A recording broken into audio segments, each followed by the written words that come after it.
Okay, let's dive right into this. Welcome to another explainer where we take a giant magnifying glass to some of the most fascinating and frankly chilling documented events in history. Today, we're looking at a story that completely shook 1970s Europe. It literally pitted modern medicine directly against ancient religious rites. And look, this isn't folklore or some urban legend, it's a heavily documented case. We've got medical records, court transcripts, and dozens of hours of actual audio recordings. We're exploring the tragic, terrifying exorcism of Anneliese Michel. I want you to imagine walking into a small bedroom and seeing blood everywhere, on the walls, on the floor, and right there in the corner. A young woman is aggressively tearing at her own flesh with her teeth.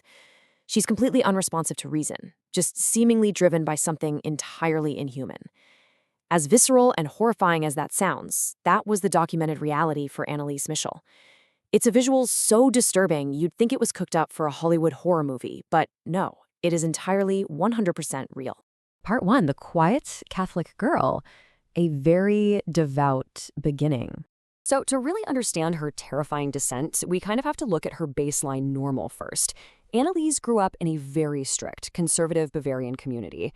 Her mother carried this deep personal guilt from a past out-of-wedlock pregnancy. And because of that, she imposed incredibly devout Catholic practices on her kids. Anneliese wasn't just, a casual churchgoer. She attended Mass, that sacred ritual representing Christ's sacrifice, twice a week. By all accounts, she was a sweet, excellent student, just profoundly devoted to her faith. But right at age 16, that peaceful life violently fractured. Part 2, Medical Mystery and Descent. The darkness takes hold. Let's move through this timeline to see exactly how this builds, because the shift was incredibly abrupt.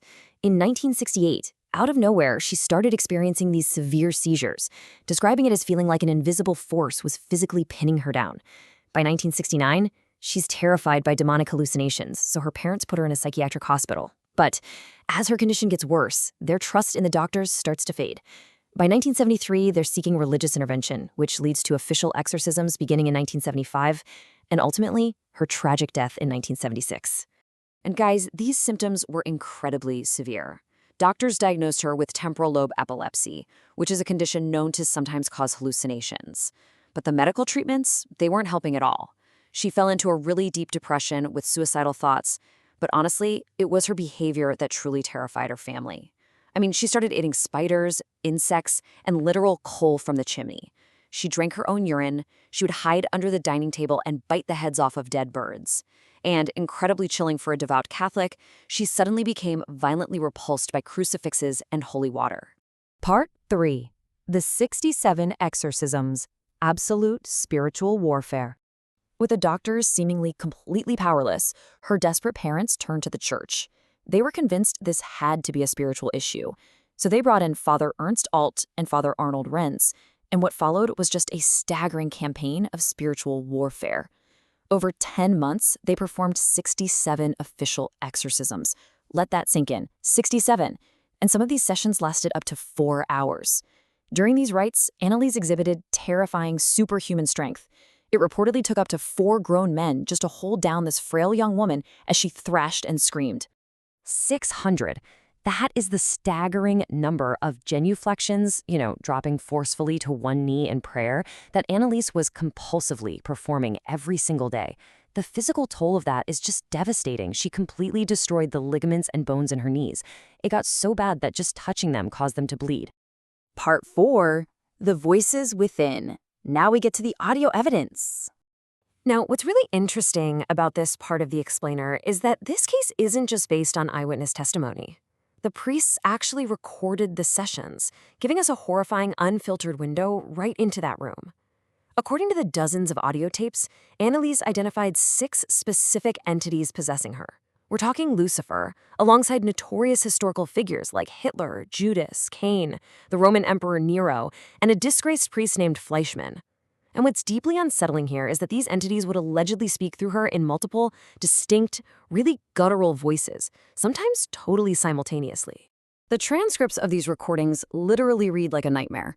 You have moments where the voices declare, "I am Cain, I am Judas, I am Nero."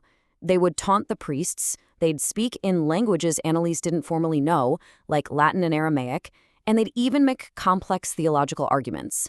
In one recording, a voice claiming to be Hitler actually admits he is damned but absolutely refuses to leave. The sheer auditory chaos happening in that room must have been overwhelming. And their reactions to religious artifacts? Incredibly violent. In one translated transcript, the possessing entity screams that shitty water has to go back into the homes, no, when confronted with holy water. The entities expressed this visceral, screaming agony whenever holy water touched Anneliese's skin. And it was exactly that kind of reaction that completely solidified the priest's absolute conviction that they were dealing with genuine demonic forces here, not just a psychological breakdown. Part 5. Tragic Death and Trial. The legal battle begins. By early 1976, Anneliese claimed the demons were physically preventing her from eating. Her parents and the priests had completely stopped seeking any kind of medical intervention by this point. On July 1st, Anneliese Michel passed away in her sleep. She weighed a mere 31 kilograms. To put that into perspective, that is just about 68 pounds. She died from severe starvation, dehydration, and pneumonia. Her final recorded words to her mother were, "Mother, I am afraid."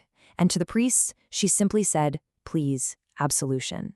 But her death didn't end the story. Actually, it ignited a massive legal sensation that shocked all of Europe. The state intervened, and both of Anneliese's parents, along with 2 priests, were put on trial, officially charged with manslaughter by negligence.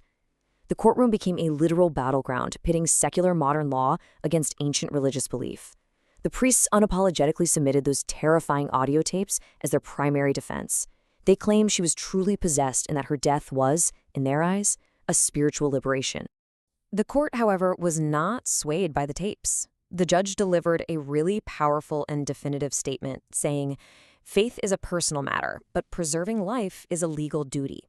The court ultimately ruled that Anneliese's death was entirely preventable had a doctor just been called, even up to a single week before she passed. All 4 defendants were found guilty and sentenced to 6 months in jail, though that was suspended for 3 years of probation. Part 6. Science versus Faith in Unresolved Debate.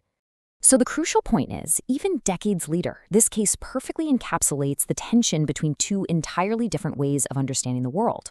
On one hand, the medical establishment firmly argues that Anneliese suffered from severe, untreated temporal lobe epilepsy and psychosis. To them, the voices were hallucinations, and her death was just a catastrophic failure of care.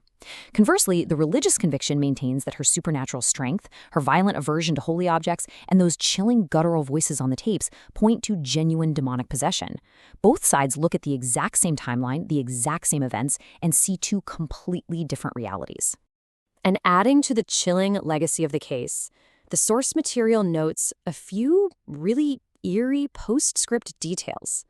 Long after her death, locals claimed to hear whispering and auditory hallucinations coming from her former home. Even more bizarre, when her body was exhumed almost 2 years later, rumors circulated that her remains were remarkably well preserved. Now, whether true or not, that detail definitely fueled the belief among her supporters that she was a true spiritual martyr. And this brilliantly illustrates the terrifying ambiguity of this entire story. We have the hard data, the court rulings, and the medical diagnoses. But we also have the audio tapes, the eyewitness accounts, and the inexplicable behavioral changes. So I leave you with this. After reviewing the structure of this tragedy, was Anneliese Michel simply the victim of a massive, negligent medical failure, or did she truly face down the demonic? Thanks so much for exploring this with me today, and as always, keep questioning what you see.